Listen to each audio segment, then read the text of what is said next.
নমস্কার, দীপঙ্কর কাস্টমিশ আবার ফিরে এলাম। কিছুদিন আগে আমি একটা এপিসোড করেছিলাম ব্লক চেইনের উপর।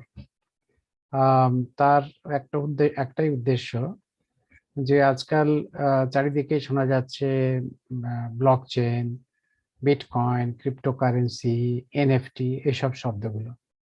আহ, সুতরাং আমাদের সকলেরই এই বিষয়ে একটা অনুভব থাকা দরকার, একটা আন্ডারস্ট্যান্ডিং থাকা দরকার। তার কারণ হচ্ছে যেদিক দিয়েই আপনারা দেখুন, এগুলো কিন্তু আমাদের ভবিষ্যতে কিন্তু এই জিনিসগুলো আরো বেশিভাবে আমাদের দৈনন্দিন জীবনের মধ্যে ঢুকে পড়বে। আহ, সেটা সেটার সেই সেটার সঙ্গে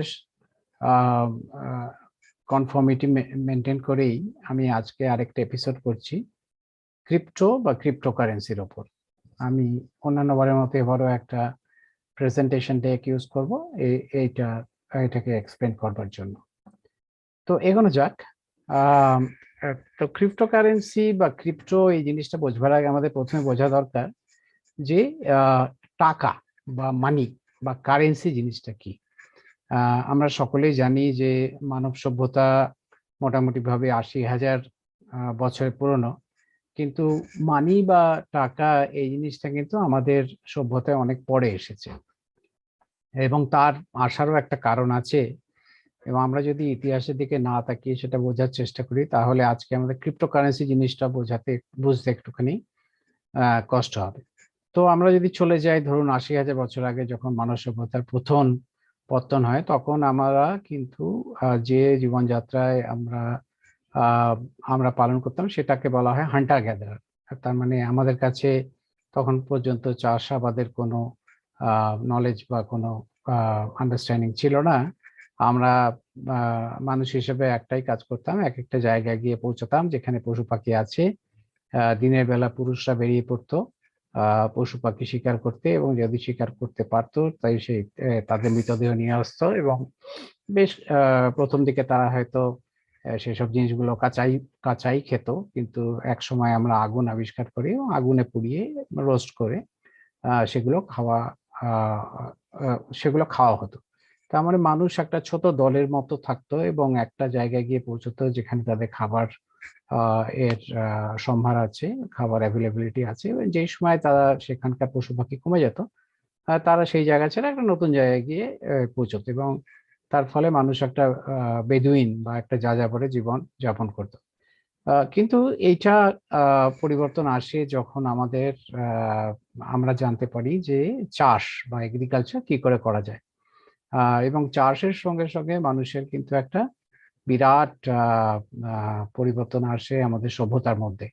তার তার কারণ তার প্রথম বড় পরিবর্তন যেটা আমরা দেখতে পাই সেটা হচ্ছে মানুষ, যেহেতু একই জমিতে বারবার চাষ করা যায়, প্রত্যেক বছর চাষ করা যায়, প্রথমে আমরা জানি বীজ রোপণ করা হয় এবং তারপরে আহ যখন ফসল হয় ফসল কেটে বছরের বাকি সময়টা কাটানো যায়।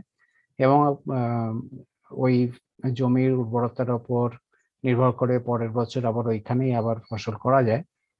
যেহেতু এই জিনিসটা আহ, আমাদের প্রাকৃতিকভাবে একটা জায়গায় আটকে দিয়েছিল, মানে যেখানে আমাদের মাটিটা বা সয়েলটা উর্বর বা ফার্টাইল পেয়েছে, সেখানেই মানুষ কিন্তু আহ, থাকতে শুরু করে।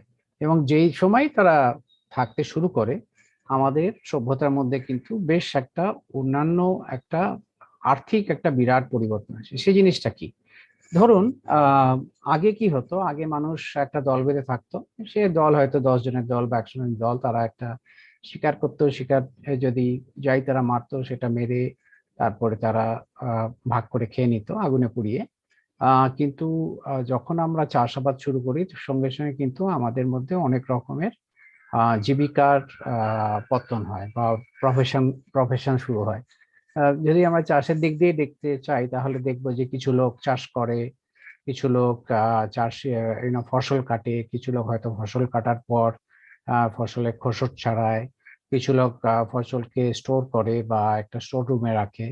এবং যেহেতু মানুষ একটা জায়গায় থাকা শুরু করে, সে তার সঙ্গে সঙ্গে আমরা সেখানে বসতি শুরু করি, বাড়ি বানানো শুরু করি, ধীরে ধীরে সেখানে অন্যান্য যে প্রফেশন গুলো হয়, যেমন ধরুন ব্ল্যাকস্মিথ বা যে কামার, যা ফসলের যে জিনিসগুলো আমরা ইউজ করি, যে কাস্তে কাস্তে যে বানাচ্ছে, বা বস্ত্র যে বানাচ্ছে, কাপড় যে বানাচ্ছে, টেইলার, বা চামড়ার যে জিনিসপত্র যারা বানাচ্ছে, কবলার, এইসব প্রফেশন গুলো শুরু হয়। এবং যার এবং একটা বিরাট বড় পরিবর্তন হয় যে যারা চাষ করছে, যেহেতু একজন মানুষের খাবার জন্য বিভিন্ন রকম জিনিসের প্রয়োজন, আমরা জানি আমিষ নিরামিষ, নিরামিষের মধ্যেও কখনো চাল, কখনো ডাল বা অন্যান্য জিনিস।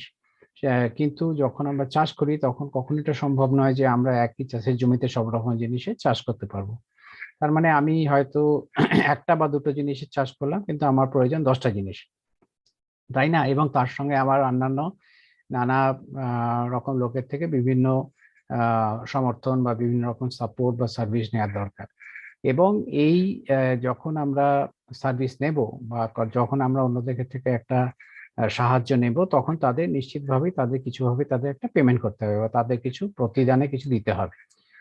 তো আমার কাছে যদি চাল থাকে আর আমার যদি তখন দরকার গম, তাহলে যেটা খুব সিম্পল ভাবে বা সরল ভাবে আমাদের মনে আসে যে হ্যাঁ, আমরা চালটা নিয়ে এমন একজনের কাছে যাব যে যাদের কাছে চালের দরকার, এবং যাদের কাছে গমটা হয়তো এক্সেস বা বেশি আছে, সেই গমটা আমরা চালের বদলে নিয়ে নেবো। এবং কার কার বদলে কতটা পাবো, 1 কিলো চালের জন্য হয়তো আমরা 900 গ্রাম গম পাবো, বা 1 কিলো চালের বদলে আমরা হয়তো একটা মুরগি পাবো, বা 100 কিলো চালের বদলে হয়তো একটা গরু পাবো। এরকম একটা পরিবর্তনের ব্যবস্থা চালু হয়, যে জিনিসটাকে আমরা বলি যে প্রথম এক্সচেঞ্জ বা পরিবর্তনের, মানে হাত হাত বদলের যে প্রথম যে সিস্টেম চালু হয় সেটাকে বলা হয় বার্টার সিস্টেম। তো বার্টার সিস্টেম নিশ্চিতভাবে একটা ভালো জিনিস। তাতে ধর দেখা যায় যার যার কাছে যা জিনিস আছে সে, এবং এক্সেস আছে, যেমন ধরুন যে শ্রমদান করে, যেমন যদি যদি কেউ কবলার হয়, বা সে যদি কোনো পশুর চামড়া নিয়ে কাজ করে, তাহলে তার কাছে সমস্ত শ্রমটাই কিন্তু এক্সেস। সে আর নিজের জন্য কতটা পশুর চামড়া নিয়ে জিনিসপত্র তৈরি করবে, কিন্তু তার থাকার জন্য বাড়ি দরকার, সুতরাং সে হয়তো কারো কাছে গিয়ে তার যে শ্রমটাকে বিক্রি করলো, এবং তার বদলে তাকে হয়তো কেউ বাড়ি বানিয়ে দিল, বা তার বদলে সে হয়তো কারো থেকে চাল বা গম নিয়ে এলো। তো এরকম পরিস্থিতি একটা সিস্টেম বা একটা প্রণালীর সৃষ্টি হয়, এবং সেটা বহুদিন ধরে চলে। কিন্তু ধীরে ধীরে এতে একটা অসুবিধা দেখা দেয়। সেই অসুবিধা হচ্ছে যে এমন হতে পারে যে আমি যে জিনিসটা তৈরি করছি, সেই জিনিসটা হয়তো আরেকজনের প্রয়োজন নিশ্চয়ই আছে, কিন্তু সেই মুহূর্তে তার হয়তো প্রয়োজন নেই, তাই না? বা আমি যেই জায়গায় থাকি, ধরুন আমি কাপড় বানাই, এবং আমি যে জনগোষ্ঠীর মধ্যে আছি সেখানে 100 জন আছে, এবং তাদের হয়তো এই বছর আর কাপড়ের দরকার নেই, কিন্তু আমি কাপড় বানিয়ে যাচ্ছি। তা এবং যেহেতু তাদের কাছে কাপড়ের দরকার নেই, তারা যে ধান বা গম বানাচ্ছে, তার কিন্তু আমি তাদের কাছ থেকে পেতে পারছি না, তাই না? পরিবর্তন করে, তাহলে আমাকে হয়তো পাশের গ্রামে যেতে হবে। কিন্তু পাশের গ্রামে যদি যে অবস্থা না হয়, তাহলে হয়তো তার পাশের গ্রামে যেতে হবে। তাতে আমার জন্য দুটো অসুবিধার সৃষ্টি হচ্ছে। এক হচ্ছে যে আমাকে এক জায়গা থেকে আরেক জায়গায় যেতে হচ্ছে সময় খরচা করে, এবং দ্বিতীয় হচ্ছে যাওয়ার পরেও আমি নিশ্চিত নই যে সেখানে আমি সেই জিনিসগুলো বিনিময় করতে পারবো কি না পারবো, তাই না? এবং বিনিময় করলে আমার যে জিনিস, সেই জিনিসটা আমি পাবো কিনা, এবং যদি পাইও সেগুলো আমার বয়ে আবার নিজের বাড়িতে নিয়ে আসতে হবে। তার মানে আমরা বুঝতে পারছি যে বার্টার সিস্টেমের কিন্তু একটা লিমিটেশন বা আহ উম, আহ, একটা আহ, একটা একটা একটা একটা অবস্থার পরে কিন্তু বার্টার সিস্টেম চালু হতে পারে না। এবং সেইটাই কিন্তু আমাদের প্রথম তৈরি করতে হয়, যে যে জিনিসটা আমরা আজকে বলি সেটা হচ্ছে টাকা বা মানি, যেমন হচ্ছে একটা কমন ডিনোমিনেশন, একটা কমন একটা জিনিস যেটা কিনা সবাই ব্যবহার করতে পারে। তো আজকে আমরা চারিদিকে সবসময় টাকা দেখছি, পয়সা দেখছি, এবং আমাদের এই জিনিসটা আহ খুবই একটা হয়তো ভাবতে অবাক লাগে যে এই সময় একটা সময় ছিল যে এটা হয়তো ছিল না। কিন্তু আমরা যদি ধরুন 2000 বছর আগে চলে যাই, যখন আমাদের এই মডার্ন স্টেট বা আধুনিক যে রাষ্ট্রগুলো আমরা আমরা বাস করি, সেই রাষ্ট্রগুলো ছিল না, তাহলে ভেবে দেখুন যে আমি যদি একটা জিনিসের পরিবর্তে টাকার মতো একটা কিছু জিনিস নিই, আজকে যদি ধরুন আমাকে একটা কাগজ ধরে দিল, যেটা যদি আপনি বলেন যে আজকে টাকা কি, টাকা কিছুই না, সেটা একটা একটা কাগজ। তো আমাকে যদি কেউ একটা কাগজ ধরিয়ে দিয়ে বলে যে হ্যাঁ ইনুন, আমি আপনার থেকে এই জিনিসগুলো নিলাম এবং এটার মূল্য আমি ধরছি 100 টাকা, আজকের ভাষায় বলছি, এবং এটা আমি আপনাকে একটা কাগজ দিলাম, তার মধ্যে লেখা আছে 100, এইটার একটার দাম হচ্ছে 100 টাকা, এবং কালকে আপনার যদি দরকার হয় এই টাকাটা দেখিয়ে আপনি আর অন্য কারো থেকে 100 টাকার বিনিময়ে তাদের থেকে কোনো জিনিস বা কোনো সার্ভিস বা কোনো সমর্থন বা কোনো লেবার আপনি নিতে পারবেন। তাহলে কিন্তু আমার একটা যেটা প্রথম বড় প্রবলেম যেটা হবে সেটা হচ্ছে আমি এটাকে এই ভদ্রলোককে বিশ্বাস করবো কেন? তিনি হয়তো আমাকে একটা ওচা বা একটা বাজে একটা কাগজ হাতে দিয়ে প্রতারণা করে চলে গেলেন, তাই না? তার মানে আমার প্রথম যে জিনিসটা আমার দরকার সেটা হচ্ছে আমি যে জিনিসটা পাচ্ছি সেটা হয়তো ধামের বদলে গম নয়, বা গমের বদলে গরু নয়, বা গরুর বদলে ভেড়া নয়, কিন্তু আমি যে জিনিসটা পাচ্ছি সেই জিনিসটা যদিও আমি তার ওইটা নিয়ে কারো কাছে যাই, তাহলে যেন ওই জিনিসের মতো আমি একটা ভ্যালু আহ, বা তার একটা সমমূল্যের একটা জিনিস আমি কিনতে পারি। সেই জন্য আমাদের প্রথম যে টাকা বার্টার সিস্টেমের পরে হয়, সেই জিনিসটা হচ্ছে গিয়ে মুদ্রা। হ্যাঁ, আর মুদ্রা প্রথম এরকম আমরা দেখতে পাচ্ছি, এই ছবিটা দেখতে পাচ্ছি সোনার মুদ্রা, রূপোর মুদ্রা, তামার মুদ্রা। তো তার মানে কি হলো যে আমি আপনাকে যে জিনিসটা দিলাম তার মূল্য যদি হয়, আজকে ধরুন আবার বলছি 10,000 টাকা, তাহলে এই যে সোনাটা আছে সেই সোনাটা দিয়ে আমি একটা মুদ্রা বানিয়ে দিলাম। এই সোনাটার এত পরিমাণ সোনা আছে যেটার বাজারের দামও হচ্ছে 10,000 টাকা, তাই না? তো আমি আপনাকে যে জিনিসটা দিলাম তার বদলে আপনি একটা সোনার মুদ্রা আমাকে দিলেন এবং আমি সেটা নিয়ে বাড়িতে চলে এলাম, আমার কোনো চিন্তা নেই। কেন? আমি জানি যে আমি যদি কালকে বাজারে যাই এবং কেউ যদি বলে যে না, এবং আমার যদি 10,000 টাকার যদি কোনো জিনিস কিনতে হয়, তাহলে আমার আহ এই সোনার মুদ্রাটা দিয়ে আমি কিনতে পারবো। এবং এমন যদি হয় যে বাজারে সবাই বলছে যে এই মুদ্রাটা আমি নেবো না, তাহলে এই সোনাটা গলিয়ে আমি সোনার থেকে 10,000 টাকা আবার নিয়ে নিতে পারবো এবং কারোকে এটাকে বিক্রি করে। সেই জন্য আমার কোনো এটার উপর অসুবিধা নেই। কিন্তু আমি কি করে জানবো এই যে সোনার যে মুদ্রাটা আছে সত্যিকারের সোনা নাকি, তাই না? এটা হয়তো নকল হতে পারে বা কেউ খাদ মিশিয়ে দিতে পারে। সেই জন্য এই মুদ্রাগুলো তারাই প্রথম দিতে শুরু করে যারা হচ্ছে নগর কিছু বরেণ্য মানুষ, যেমন ধরুন কোনো রাজা বা মহারাজা বা এম্পারার বা বেশ কিছু জায়গায় ছোটখাটো রাজা বা জমিদাররাও দিতে দেন, এবং তাদের উপরেই ভিত্তি করে এই সব যে মুদ্রাগুলো পাওয়া যায়। এদিকে বাদিকে আমরা উপরে দুটো সোনার মুদ্রা দেখছি, ওটা আহ আহ আহ আহ আহ বিক্রমাদিত্যের সময়কার, এবং বাদিকে নিচে দেখতে পাচ্ছি রূপোর মুদ্রা। তাদের মধ্যে একটা ডিস্টিংটিভ বা একটা বিশেষভাবে তাদের যে যে রাজা এইটা আহ, যে রাজা বা যার রাজত্বে এই জিনিসটা ইস্যু করা হয়েছিল তাদের একটা বিশেষ একটা সিল এবং তাদের একটা বিশেষ একটা সিম্বল এটার ওপর আহ, আহ, ছাপ্পা দেওয়া হয়েছে। তার মানে শুধুমাত্র এটা সোনার মুদ্রা শুধু নয়, এবং তার পেছনে কিন্তু রাজারও একটা গ্যারান্টি আছে, এবং এটাও প্রুফ করছে যে কেউ যদি এই মুদ্রাটা কালকে নিয়ে নকল করে বা তার থেকে সামান্য কিছু সোনা বার করে নিয়ে অন্য কিছু মিশিয়ে দেয় বা সোনার বদলে একটা সোনালী কিছু জিনিস দিয়ে একটা মুদ্রা বানায় এবং সেই রাজার একটা যে সিম্বল বা এমব্লেম বা যে ডিস্টিংক্টিভ যে সাইন আছে সেটা যদি এই মুদ্রার উপর বসিয়ে দেয়, তাহলে সে যদি ধরা পড়ে তাহলে নিশ্চিতভাবেই তার শাস্তি হবে, এবং মোস্ট প্রবাবলি তার যে শাস্তি হবে সেটা হচ্ছে মৃত্যুদণ্ড, তাই না? তো যাই হোক, সোনার মুদ্রাটা নিশ্চয়ই ভাবেই বেশি দামের, সেই জন্য বড় সড়ো আকারের জিনিস যদি কেউ কিনতে বা বিক্রি করতে চায়, তাতে মিনিমাম বা সবচেয়ে ন্যূনতম যার ভ্যালু হচ্ছে ধরুন 1 সোনার মুদ্রা, সেই জিনিস দিয়েই সেই এক্সচেঞ্জটা বা সেই বিনিময়টা হওয়া সম্ভব। কিন্তু যদি আমার এমন হয় যে আমার কিছু একটা জিনিস কিনতে হবে বা বেচতে হবে যেটা 1 সোনার মুদ্রার চেয়ে যার দামটা কম, সেই জন্য একটু কম পয়সা কম দামের একটা মুদ্রা আসে, সেটা হচ্ছে রূপোর মুদ্রা, এবং 7-8 থেকে যদি কম দামের মুদ্রা হয় তার জন্য তামার মুদ্রা, যেটা আজকের যুগে আমরা দেখছি যে 100 টাকার নোট, 10 টাকা, 50 টাকার নোট, 10 টাকার নোট, 1 টাকার কয়েন, যত আমার কম কম দামের জিনিস দরকার তত ছোট ছোট ডিনোমিনেশনে আমরা মুদ্রাগুলো পাই। এবং এবং তারপরে আবার আরো যত আমরা এগোই তার দেখেছি যে তামার মুদ্রা বা বা বিশেষভাবে যখন এই মুদ্রা জিনিসটা মোটামুটি একটা স্টেবিলাইজেশন হয়, ব্রিটিশরা যখন আসে তখন তামার মুদ্রা যে গলিয়ে ফেলে সেই তামার মুদ্রা ভ্যালুটাই পাওয়া যাবে তা নয়, একটা তামার মুদ্রার উপরে 10 বা 15 বা 20 এরকম লিখে তার একটা নতুন রকম যার যা দাম মার্কেটে যে এক্সচেঞ্জ প্রাইস সেটাকে নির্ধারণ করা হয় এবং কমিউনিকেট করা হয়।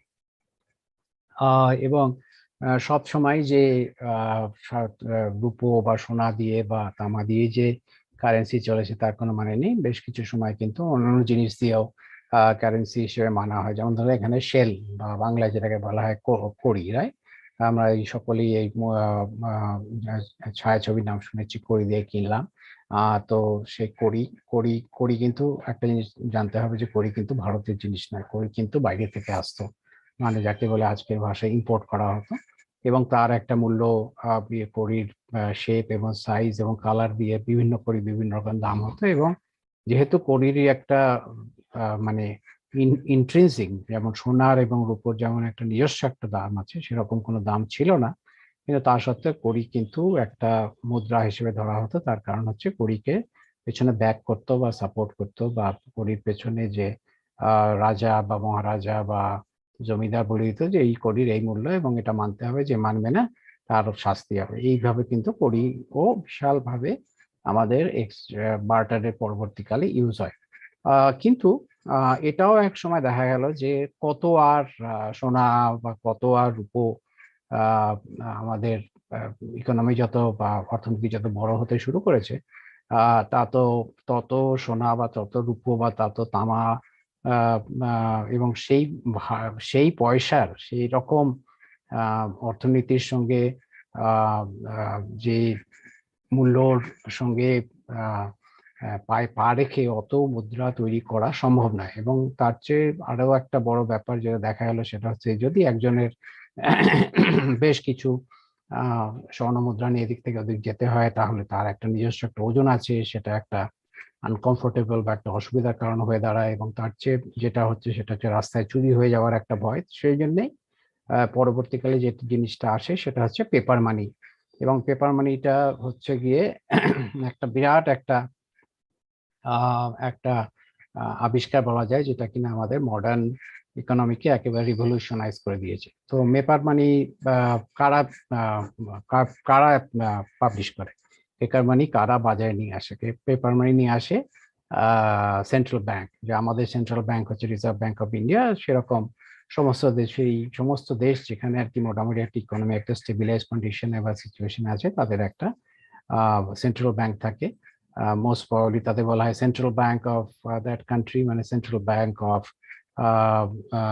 ইউনো রাশিয়া, অথবা রিজার্ভ ব্যাংক অফ ইন্ডিয়াটা একটা ইউনিক নাম। বা আমেরিকার যে সেন্ট্রাল ব্যাংকটা হচ্ছে সেটাকে বলা হয় ফেডারেল রিজার্ভ, রাইট? তো সেন্ট্রাল ব্যাংকে অনেকগুলো কাজ আছে, promotes growth and employment, money supply ইত্যাদি ইত্যাদি। কিন্তু সবচেয়ে বড় ব্যাপার যেটা হচ্ছে সেটা হচ্ছে সেন্ট্রাল ব্যাংক হচ্ছে মানি বা ইস্যুস নোটস অ্যান্ড কয়েন্স, মানে এই যে পেপার মানি এবং কয়েন, এগুলোকে সেন্ট্রাল ব্যাংক ইস্যু করে।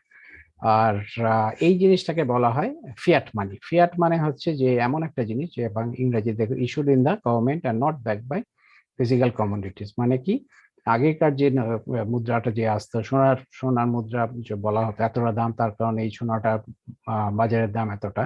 আর রূপোর মুদ্রা এতটা দাম, তার কারণ হচ্ছে রূপোর বাজারের দাম এতটা। সেরকম ভাবে কিন্তু এই ফিয়াট মানিটা কিন্তু এই নয় যে এর পেছনেও এই যে কাগজটা দেওয়া হয়েছে আপনার 100 টাকা, এটা যদি আমি বাজারে গিয়ে কোন রদ্দিওয়ালার কাছে বিক্রি করি তাহলে আমি 100 টাকা পাবো, তাই না? কিন্তু ওই কাগজের ওই পেপারের উপর একটা কমিটমেন্ট থাকে বা একটা প্রমিস থাকে যে এই কাগজের যে ভ্যালু সেটা আমি গ্যারান্টি দিচ্ছি যে এটার যে ভ্যালু সেটা হচ্ছে 100 টাকা। 100 টাকার নোটের উপরে একটা রিজার্ভ ব্যাংক অফ ইন্ডিয়া যে আমাদের ক্ষেত্রে লিখে দেন, যে দেখুন এখানে লেখা আছে I promise to pay the bearer. Bearer আমি, মানে আমি একটা শপথ করছি টু পে, মানে দিতে কাকে না, বিয়ারার, যে এই নোটটা হাতে নিয়ে আসবেন, দ্য সাম অফ 10 রুপিস, এই 10 টাকা যে হাতে নিয়ে আসবেন তার ইকুইভ্যালেন্ট সোনা আমি দেবো। মানে টেকনিক্যালি আমি যদি 100 টাকা নিয়ে বা 10 টাকা নিয়ে যদি আছে রিজার্ভ ব্যাংকে যাই, এটা সাইন করছেন রিজার্ভ ব্যাংকের গভর্নর, তাহলে আমি গিয়ে তার কাছে কিন্তু ওখানে টেকনিক্যালি বলতে পারি যে আমার এই 10 টাকাটা আপনি রাখুন এবং তার জন্য যে সোনাটা সেটা আমাকে দিন। এটা কখনোই এমন হবে না যে কেউ সত্যি সত্যি রিজার্ভ ব্যাংকে গিয়ে হাজির হবে, কিন্তু এটা লেখা আছে। এবং দেখুন, আহ এটা হিন্দিতে এবং ইংরেজিতে আমাদের সমস্ত নোটের উপর লেখা আছে। পরের বার যখন আপনি হাতে একটা 100 টাকা বা 2000 টাকার নোট নেবেন বা 50 টাকার নোট নেবেন বা 20 টাকার নোট নেবেন, সমস্ত নোটের উপরে এটা লেখা আছে এবং তার নিচে কিন্তু গভর্নরের, রিজার্ভ ব্যাংকের গভর্নরের আহ, উম, একটা সিগনেচার থাকে। এখন আমাদের রিজার্ভ ব্যাংকের গভর্নর হচ্ছে শক্তিকান্ত দাস, রাইট? তার তার সিগনেচার এই মুহূর্তে থাকবে, পরে গভর্নর আবার পরিবর্তন হবে, তখন তার আসবে। তো ফিয়াট মানি কি কি অ্যাডভান্টেজ? তার একটা হচ্ছে গ্রেটার কন্ট্রোল, ইকোনমির ওপর একটা বড় রকম কন্ট্রোলটা করা যায়, কারণ সেন্ট্রাল ব্যাংকই শুধু সারা সারা দেশের মধ্যে শুধু সেন্ট্রাল ব্যাংকই টাকা ইস্যু করতে পারে আর টাকা উইথড্র করতে পারে। যেমন ধরুন 2016-তে আমার ডিমনিটাইজেশন যখন হলো এবং গভর্নমেন্ট বললো যে 500 টাকা এবং 1000 টাকার নোট আজ থেকে বাতিল, সে টাকাটা কিন্তু সমস্তগুলো কিন্তু আবার চলে গেছিল, উইথড্র করে কোথায় গেল না, রিজার্ভ ব্যাংকের কাছে গেল। এফিসিয়েন্ট টু প্রডিউস, মানে নিশ্চিতভাবেই আগে যেমন ধরুন একটা 100 টাকা যদি একটা তৈরি করতে হতো, তাহলে আমাকে 100 টাকা সোনা নিয়ে আসতে হতো কোথা থেকে, এবং সেই সোনার উপর ভিত্তি করে আমাকে একটা কয়েন বানাতে হবে এবং সেই কয়েনটা মার্কেটে দিতে হতো, এবং তারপরে সেটা হয়তো ধীরে ধীরে ক্ষয়ে যেত, তারপরে ফিরে যখন আসতে পারে রিজার্ভ ব্যাংকের কাছে, সেটা হয়তো দেখা গেল সেটা 100 টাকাটা অ্যাকচুয়াল ভ্যালু হয়ে দাঁড়িয়েছে, দাম হয়ে দাঁড়িয়েছে 50 টাকা। এবং ভীষণ কনভিনিয়েন্ট, যেটা আমরা আগেও বলেছি, লক্ষ লক্ষ টাকা আমরা ক্যারি করতে পারি খুব ইজিলি। ওটা ইকুইভ্যালেন্ট যদি আমরা একটা সোনা বা রূপোর মুদ্রা ক্যারি করতে চাই, তখন তো একটা বিরাট বড় একটা একটা একটা ওজনের একটা ব্যাপার হতো এবং চুরি হওয়ারও ভয় ছিল। টাকাও চুরি হতে পারে, কিন্তু টাকার মধ্যে আমরা অনেক রকম সিকিউরিটি ফিচার রাখতে পারি। যে এক বড় ফিচার যেটা চুরি, বড় টাকার ক্ষেত্রে যেটা চুরি থেকে লোককে বিরত করে, সেটা হচ্ছে টাকার যে নাম্বার, সেটা যদি আমরা আহ লিখে রাখতে পারি এবং সেটা যদি একটা সিরিজের মধ্যে থাকে, তাহলে যদি টাকা চুরি হয়ে যায় তাহলে কিন্তু সেই সিরিজ ধরে আবার কে চুরি করছে সেটা ধরা পড়তে পারে। কিন্তু ফিয়াট মানি কিছু কিছু ডিসঅ্যাডভান্টেজও আছে, যেমন যে যখন ইকোনমি উপরে যাবে বা নিচে যাবে, সোনার যেমন দামটা হয়তো মোটামুটি একটা স্টেবল থাকবে, কিন্তু ফিয়াট মানির ভ্যালু কমতে কমতে বা বাড়তে পারে। যেমন ধরুন আজকে যদি আমাদের কারেন্সি ডলার এগেনস্টে উইক হয়ে যায়, আমার হাতে যে 100 টাকা ছিল সেটা ইন্টারন্যাশনাল মার্কেটে তার দাম কমে গেল। যদি দেশের মধ্যে ইনফ্লেশন হয় তাহলে তার দাম কমে গেল, বা কোনো কারণে যদি আমাদের সেন্ট্রাল ব্যাংক, কোনো কারণে না, সবসময় সেন্ট্রাল ব্যাংক যদি বেশি টাকা ছাপে, ইকোনমির যে ইকোনমিতে মানি ফ্লো বা পয়সার ফ্লো, টাকার ফ্লো বাড়ানোর জন্য যদি বেশি টাকা ছাপে, তাহলেও কিন্তু আমার একটা টাকার একটা দাম কমে যেতে পারে। Unlimited supply economy, you know. So অনেকভাবে এটার একটা ডিসঅ্যাডভান্টেজও আছে। আহ, তো যাই হোক, এই পেপার কারেন্সির মধ্যে অনেক রকম মডিফিকেশন আমরা জানি। তো পেপার কারেন্সিও ধীরে ধীরে দেখা গেল যে অনেক রকম এটার একটা ডিসঅ্যাডভান্টেজ। যদিও আমরা হয়তো 500 টাকা বা 1000 টাকা বা 2000, 5000 টাকা যদি আমাদের পার্সের মধ্যে করে নিয়ে ঘুরতে পারি, কোনো অসুবিধা নেই। কিন্তু আমরা যদি 1 কোটি, 2 কোটি, 5 কোটি টাকা নিয়ে যেতে হয়, নিশ্চিতভাবে পার্সের মধ্যে বা সুটকেসের মধ্যে করে নিয়ে যেতে পারবো না। একটা বিরাট একটা একটা ওজন হয়ে যাবে, একটা রিস্ক হয়ে যাবে। এবং সবসময় যে আমি টাকা আমার পকেটে নিয়েই যে যাব তার কোনো মানে নেই। বা এমন হয়তো কিছু টাকা আমি নিয়ে গেলাম, তারপরে হয়তো দেখা গেল যে সেই টাকাটা যতটা দরকার ততটা আমার কাছে নেই, বা আমি হয়তো বিদেশে ভ্রমণ করতে গেলাম, সেই সময় যতটা খরচা আমি করবো পুরো টাকাটাই হয়তো আমি নিয়ে যেতে, বা বিদেশে না হলে স্বদেশেও বিভিন্ন জায়গায় আমি যেতে যেতে চাইছি, সেই সময় হয়তো অত টাকা নিয়ে যাওয়া সম্ভব নয়, বা দেখা গেল যে যা খরচা আমি হবে ভেবেছিলাম তার চেয়ে বেশি খরচা হয়ে গেল এবং আমার নতুন করে টাকা চাই। আমার এমন হতে পারে যে আমি এই মুহূর্তে আমার কাছে টাকা নেই, সুতরাং আমি হয়তো কোনো জিনিস ঋণ রেখে কিনতে চাই এবং পরবর্তীকালে ওটা শোধ করে দেবো। এমনও হতে পারে যে টাকাটা আমি আহ ভাঙানি নেই, যেটা আমরা সবসময় ফেস করি। যে ধরুন কোনো দোকানে গেলাম, কেউ বললো আমার এখানে 20 টাকা লাগবে, আমার কাছে 500 টাকা আছে, তার 480 টাকা সে ফেরত দিতে পারছে না। এসব জিনিসগুলো, বিভিন্ন জিনিস, যে বিভিন্ন সিচুয়েশন, সেগুলোকে ওভারকাম করার জন্য দুটো জিনিস বিশেষভাবে এসছে। একটা হচ্ছে গিয়ে প্লাস্টিক কার্ডস বা ডেবিট কার্ড, ক্রেডিট কার্ড, আমরা জানি Visa card, Master card, American Express card, RuPay card. যেখানে ডেবিট কার্ড হচ্ছে গিয়ে যেটা আমরা সেই মুহূর্তে পেমেন্ট করে দিতে পারি এবং পয়সাটা আহ, সেই সঙ্গে সঙ্গে আমার যে অ্যাকাউন্টের সঙ্গে কার্ডটা যুক্ত আছে সেখান থেকে ডেবিট হয়ে যাবে। ক্রেডিট কার্ড হচ্ছে সেই কার্ড যেখানে আমি এখন খরচা করলাম এবং যখন আমার নেক্সট বিলিং হবে এবং তারপরে কিছুদিন বাদে আমার তার মধ্যেই টাকা দিতে হবে, এবং এই সময়ের জন্য আমি একটা ক্রেডিট বা একটা ঋণ পেলাম। তার মানে ধরুন আমার এমন হচ্ছে যে আমার কিছু জিনিস আমি ডেবিট কার্ডে আমার পকেটে টাকা নিয়ে ঘুরতে হচ্ছে না, আমি ব্যাংক থেকে ডিরেক্টলি পেমেন্ট করে দিতে পারছি। আর ক্রেডিট কার্ডে কি হচ্ছে, আমার কাছে টাকা নেই কিন্তু আমি হয়তো আশা করছি আমার এই মাসের শেষে স্যালারি আসবে, তো এই মাসে আমি ক্রেডিট কার্ড দিয়ে কিছু কিনে নিলাম, স্যালারি আসার পরে টাকাটা মিটিয়ে দিলাম। এবং ইলেকট্রনিক মানি হচ্ছে যে আমরা বিভিন্ন দেশের বিভিন্ন জায়গা, বিভিন্ন মানুষের মধ্যে, বিভিন্ন দেশের মধ্যে, প্রদেশের মধ্যে, সংস্থার মধ্যে টাকা যখন আবার আদান প্রদান করি, তার জন্য ইলেকট্রনিক মানি ট্রান্সফার যেটা আমরা করি, এবং তাতে আমাদের আমরা তো এখন তো ভারতে যেটা ইউপিআই পেমেন্ট, ভীম payment, PhonePe, digital wallet, এগুলো তো আমরা সবই শুনি। এবং যদি আমরা ব্যাংকের মধ্যে গিয়ে করি তাহলে আমরা দেখি যে এইসব আরটিজিএস, আইএমপিএস, এনইএফটি, এইসব, তো এইসব ব্যাপারে আপনার সকলেই বিশেষভাবে অভিহিত। কিন্তু এর পরবর্তী ধাপ যেটা আসে সেটা হচ্ছে গিয়ে ক্রিপ্টোকারেন্সি। তো ক্রিপ্টোকারেন্সিতে ঢোকার আগে একটা জিনিস জানতে হবে যে যদিও আমরা ক্রিপ্টো বা ক্রিপ্টোকারেন্সিতে অনেকেই হয়তো বলেন যে ভাবেন হয়তো যে এটা হয়তো শুধুমাত্র বিটকয়েনকে বলা হচ্ছে, এটা কিন্তু তা নয়। বিটকয়েন হচ্ছে ক্রিপ্টোকারেন্সির মধ্যে সবচেয়ে পপুলার, নিশ্চিতভাবে সেকেন্ড মোস্ট পপুলার হচ্ছে ইথেরিয়াম। কিন্তু বিটকয়েন কিন্তু একসময় মার্কেটের বা আমাদের ওভারঅল ক্রিপ্টোকারেন্সির যে ট্রানজাকশন হয় তার একটা বিরাট পরিমাণ কিন্তু বিটকয়েন দিয়ে হতো, প্রায় 70-80%। কিন্তু এখন লেটেস্ট ডেটা দেখা যাচ্ছে যে বিটকয়েনের শেয়ার 42%-তে নেমে এসছে, এবং টোটাল নাম্বার অফ বিটকয়েন বিভিন্নভাবে, টোটাল নাম্বার অফ ক্রিপ্টোকারেন্সি পৃথিবীতে কিন্তু বোধহয় প্রায় কয়েক হাজারে গিয়ে দাঁড়িয়েছে।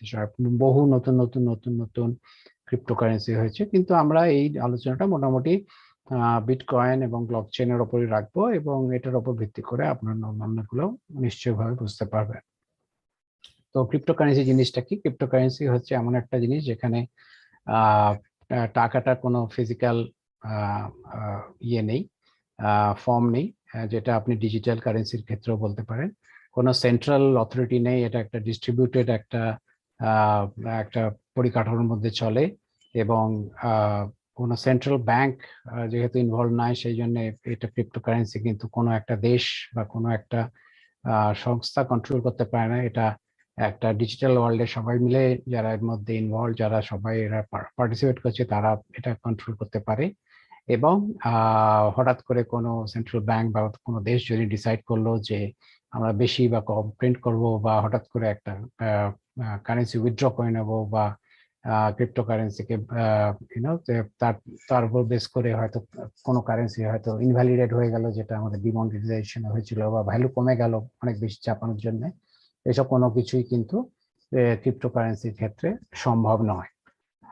তো দেখা যাক ক্রিপ্টোকারেন্সি, আমরা একটুখানি বিটকয়েন, এটা বিটকয়েনের সিম্বল মধ্যে ঢুকি। তো বিটকয়েন যে টেকনোলজির ওপর নির্ভর করে সেটাকে বলা হয় ব্লকচেন। আমরা আগের এপিসোডে ব্লকচেনটা নিয়ে একটু আলোচনা করেছি, আপনারা ওই এপিসোডের একটা লিঙ্ক নিচে আছে, সেটা দিয়ে আপনারা একটু দেখে নিতে পারেন সেই এপিসোড, যে ব্লকচেন জিনিসটা কি। কিন্তু ছোটভাবে আবার একটু যদি আমরা রিভাইজ করি তাহলে দেখবো ব্লকচেনের প্রধান জিনিস হচ্ছে একটা ব্লক। ব্লকের মধ্যে তিনটে জিনিস থাকে। একটা হচ্ছে ডেটা, ডেটার মধ্যে আবার কয়েকটা কম্পোনেন্ট আছে, যে কোনো যে ট্রানজাকশন হয়েছে সেটা কে কে কে কার থেকে এসছে, কার কাছে গেছে, এবং কত পরিমাণে গেছে। এবং ট্রানজাকশন সবসময় যে ব্লকচেন টাকার ট্রানজাকশনের কথা হবে তা নয়, এটা কোনো ইনফরমেশন ট্রানজাকশন হতে পারে বা এনিথিং ডিজিটাল হতে পারে। দ্বিতীয় হচ্ছে যে হ্যাশ, যেটা হচ্ছে একটা প্রত্যেকের ব্লকের একটা ইউনিক নাম্বার, এবং hash of the previous block, আগের ব্লকের হ্যাশটাও কিন্তু প্রত্যেক ব্লকচেনের মধ্যে লেখা হয় এইভাবে। তার মানে ইনফরমেশন যেটা বললাম, যে যদি যে টাকার আদান প্রদান হয় ব্লকচেনে, তাহলে ফার্স্ট ডেটা হচ্ছে যে ফিনান্সিয়াল ডেটা, সেটা হচ্ছে কার থেকে এসছে, কার কাছে গেছে, এবং অ্যামাউন্ট। এবং হ্যাশ হচ্ছে এই যে দেখুন যে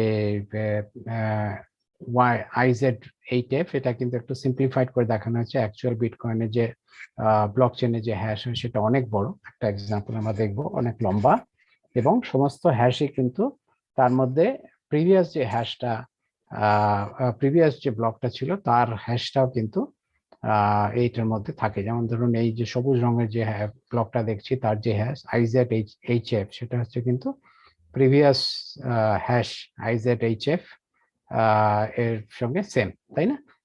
তারপরে যে তখন দ্বিতীয় 2 নম্বর ব্লক হয়ে যাচ্ছে এখানে হচ্ছে হলদেটা, যার ইউনিক হ্যাশটা হচ্ছে A6BQ1, এবং সেটা গিয়ে আবার পরবর্তী যে 3 নম্বর ব্লকটা আছে তার প্রিভিয়াস হ্যাশ এবং তার একটা ইউনিক হচ্ছে, এবং তার 4 নম্বর যে হ্যাশ ব্লকটা সেটাও আবার এর সঙ্গে এইভাবে যুক্ত হবে।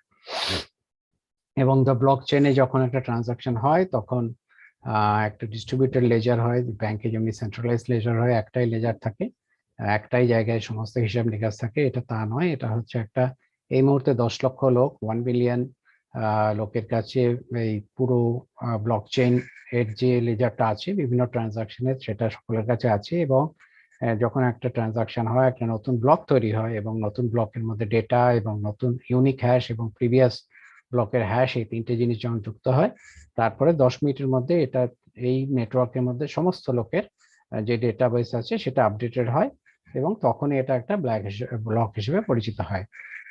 সুতরাং ইন সামারি এটাই দেখছি যে সামান রিকোয়েস্ট ট্রানজাকশন রিকোয়েস্ট যখন করা হলো তখন যে একটা ব্লকের মধ্যে একটা ডেটা যে কার থেকে ট্রানজাকশনটা, যেটা যারই ট্রানজাকশন হোক টাকার হোক বা ইনফরমেশন হোক কার থেকে আসছে, তার কোথায় যাচ্ছে, তার একটা ইউনিক হ্যাশ তৈরি হচ্ছে এবং তার প্রিভিয়াস ব্লকের একটা যে হ্যাশ ছিল সেইটা তার মধ্যে লেখা হচ্ছে এবং তারপরে ডিস্ট্রিবিউটেড লেজারে সমস্ত নোডে এটাকে পাঠানো হচ্ছে। সকলে যখন ওখানে যখন মোটামুটি মেজরিটি মানে 51% যখন বলছে যে হ্যাঁ ব্লকটা তৈরি হয়েছে, it is a valid block, validation হচ্ছে ভেরিফাইড ট্রানজাকশন, তখন ওটা অ্যাকসেপ্ট করা হচ্ছে।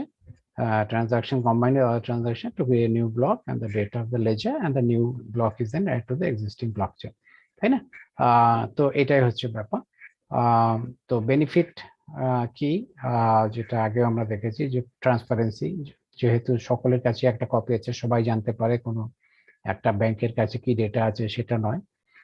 অ্যাকুরেট ট্র্যাকিং, পার্মানেন্ট লেজার কখনোই পরিবর্তন করা যাবে না, কেন একজন যদি কম্পিউটার সরিয়েও দেয় ব্যাংকে যেমন হচ্ছে একটা কম্পিউটার যেটা সেন্ট্রাল কম্পিউটার যদি হয়তো নষ্ট হয়ে যায় তাহলে হয়তো ব্যাকআপ আছে সেটা যদি নষ্ট হয়ে যায় তার হয়তো ব্যাকআপ আছে সেটা নষ্ট হয়ে যায় তাহলে কিন্তু পুরো ডেটাই লস হয়ে যেতে পারে। কিন্তু এখানে দেখুন 10 লক্ষ লোকের কাছে লেজার আছে এবং কপি আছে, সুতরাং এটা পার্মানেন্ট লেজার এবং কস্ট অনেক কম হয় সেটা আমরা দেখবো। কিন্তু যেটা কিছুটা আননোন বলবো বা শর্টকামিং বলা যেতে পারে যে টেকনোলজিটা যথেষ্ট কমপ্লেক্স, রেগুলেটরি ইমপ্লিকেশন এখনো ক্লিয়ার নয়, সমস্ত দেশই ধীরে ধীরে ভাবছে কিভাবে রেগুলেশন করা যাবে। ইমপ্লিমেন্টেশনটাও করা মুশকিল, কেন যথেষ্ট একটা প্রথমত হচ্ছে সকলের কাছে একটা কম্পিউটার, স্পেশালি যারা ব্লক চেনের কপি মেনটেন করতে চায় এবং তাদের বেশ ভালো রকম কম্পিউটিং পাওয়ার দরকার এবং কম্পিটিং প্ল্যাটফর্ম হাজার হাজার এখন ক্রিপ্টোকারেন্সি হয়েছে, হাজার হাজার ব্লক চেন প্ল্যাটফর্ম তৈরি হয়েছে এবং তারা একে অপরকে বলছে আমরাই বেটার আমরাই সুপিরিয়র, সেই জন্য যথেষ্ট কনফিউশন মার্কেটে সৃষ্টি হয়েছে। সো প্রি ব্লক চেনে আমরা দেখেছি সেন্ট্রালাইজ লেজার যেটা একটা ব্যাংকের কাছে থাকতো, আর এখন পোস্ট ব্লক চেনে হয়েছে যে সকলের কাছে একটা 10 লক্ষ লোকের কাছে ডিস্ট্রিবিউটেড লেজার, এবং সেই জন্যই এটা ভেরি ডিফিকাল্ট টু ম্যানিপুলেট, এটা মধ্যে পরিবর্তন আনা ডিফিকাল্ট। কিন্তু এখন দেখুন ব্লক চেন আর ব্যাংকের মধ্যে যদি আমরা দেখি যে ব্যাংক আর বিটকয়েনের মধ্যে যদি দেখি, ব্যাংকের মধ্যে সিকিউরিটি যদি দেখি তাহলে যতটা সিকিউরিটি ততটাই যতটা কিনা ব্যাংকের সেন্ট্রাল সার্ভার যতক্ষণ প্রোটেক্টেড আছে। বিটকয়েনে ব্রিজ একটা নোডে ব্রিজ হলে কোনো অসুবিধা নেই, তারও 9,99,000 হয়, 999টা নোড কিন্তু আনকারাপ্টেড। প্রাইভেসিতে যদি ব্যাংকের ক্ষেত্রে দেখা হয় গভর্নমেন্ট ইচ্ছে করলেই জানতে পারে through KYC, know your customer, কে এর পেছনে আছে, কিন্তু বিটকয়েনে যদি কেউ কনফিডেন্সিয়াল রাখতে চায় সে রাখা সম্ভব। KYC রুল সমস্ত দেশেই ব্যাংকের ক্ষেত্রে ভীষণভাবে ক্লিয়ার। এই মুহূর্তে বিটকয়েনে কিন্তু সেটা এখনো ক্লিয়ার নয়, ধীরে ধীরে এটি ইভলভ করছে, কিন্তু তাই বলে যে নয় যে বিটকয়েনে ইনহেরেন্টলি কোনো KYC রুল নেই। Approve transaction, banks reserve the right two, মানে ব্যাংকরা বলতে পারে যে এই ট্রানজাকশন আমি ডিনাই করলাম বা অ্যাপ্রুভ করলাম বা অ্যাপ্রুভ করার পর রিজেক্ট করলাম। কিন্তু বিটকয়েনে যদি ওটা একটা ব্লক তৈরি হয়ে যায় এবং সকলের কাছে আপডেট হয়ে যায় সেটাকে রিভার্স করা মুশকিল। অ্যাকাউন্ট সিজার, গভর্নমেন্ট করতেই পারে ব্যাংক অ্যাকাউন্ট সিজার, কিন্তু বিটকয়েন সিজ করা next to impossible. Is of transfer, government issued identification একটা দরকার, ব্যাংক অ্যাকাউন্ট দরকার, মোবাইল ফোন দরকার। ইজ অফ ট্রান্সফার ব্যাংকের ক্ষেত্রে যথেষ্ট সুবিধাজনক, আর যদি বিটকয়েনে হয় যথেষ্ট সুবিধাজনক, একটা মোবাইল ফোনই শুধু দরকার। আওয়ার্স ওপেন, কখন খোলা আছে, ব্যাংক তো 9 to 6, উইকেন্ডে অনেক সময় বন্ধ, ছুটির দিনে বন্ধ। আর বিটকয়েন এক্সচেঞ্জ চলছে 24/7, 7 days a week, 365 days a year। Transaction speed, card payment পুরো কমপ্লিট হতে 1 থেকে 2 দিন লাগে, চেক দিয়েও 2 থেকে 3 দিন লাগে। Automated credit holdings automated clearing house 1 থেকে 2 দিন লাগে, কিন্তু বিটকয়েনের সমস্ত ট্রানজাকশনই মোটামুটি 10 থেকে 15 মিনিটের মধ্যে কমপ্লিট হয়ে যায়। আর ট্রানজাকশন ফিস ব্যাংকিং এর ক্ষেত্রে যথেষ্ট, সবসময় একটা ভালো রকম ফিস আছে, বেশি কম। বিটকয়েনে অনেক সময় 0 পর্যন্ত হতে পারে, মোস্ট অফ দ্য টাইমই এটা খুব কম, এবং কোন কোন সময় একটুখানি based on the transaction platform কিছু ট্রানজাকশন ফি হতে পারে। তো যেটা আমরা বললাম যে বিটকয়েন, এর দেখেই আমরা এতক্ষণ যে সমস্ত এক্সাম্পল দিলাম, কিন্তু বিটকয়েনই একমাত্র ক্রিপ্টোকারেন্সি নয়। বিটকয়েনের পরেও প্রচুর ক্রিপ্টোকারেন্সি এসছে, এগুলোকে বলা হয় অল্ট কয়েন। অল্ট কয়েন মানে ক্রিপ্টোকারেন্সি যেগুলো বিটকয়েন নয়, এবং এখানে আমরা সময় সময় দেখছি বিভিন্ন সময় বিভিন্ন যেরকম অল্ট কয়েন সৃষ্টি হয়েছে। লাইট কয়েন, বিটকয়েন তৈরি হয় 2009, সাতোশি নাকামোতো প্রথম এটার ব্যাপারে বলেন। ইথেরিয়াম হয়েছে 2015-তে, কিন্তু ভীষণভাবে পপুলার হয়ে গেছে এবং ধীরে ধীরে আরো আসছে। টপ 10 দেখছি পপুলার, ইথেরিয়াম, এক্সআরপি, বিটকয়েন তো আছেই, টেথার, কর্নাডো, পোলকা ডট, এগুলো অল্ট কয়েন, মানে বিটকয়েনের বাইরে stellar, USD coin, doge coin. আর এই হচ্ছে আমাদের রেফারেন্স, আপনারা দেখে নিতে পারেন। নমস্কার, ধন্যবাদ, বাই।